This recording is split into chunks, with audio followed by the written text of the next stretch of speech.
Facebook প্ল্যাটফর্মে যারা কাজ করেন তাদেরকে ছোট্ট একটা পরামর্শ দিতে চাচ্ছি। আপনারা যদি ফেসবুককে প্রফেশনাল হিসেবে নেন তাহলে আপনার জীবনে অনেক কান্না আছে। কারণ যারা অনেক বড় ফেস তৈরি হয়ে গিয়েছে তারা যখন লাইভ করে তখন হাজার হাজার মানুষ তাদেরকে ফুল গিফট করে, কিন্তু যাদের ফেস ছোট তাদের কিন্তু তেমন কোনো বেনিফিট নাই।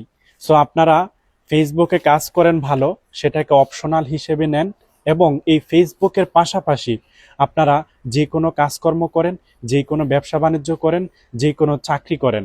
সো ফেসবুকটাকে অপশনাল হিসেবে নিয়ে কাজ করুন। আর যদি সেটাকে আপনি প্রফেশনাল হিসেবে নেন তাহলে মনে রাখবেন আপনি টাইম, সময় সব কিছু আপনি বৃথা দিলেন, বৃথা সময় দিলেন।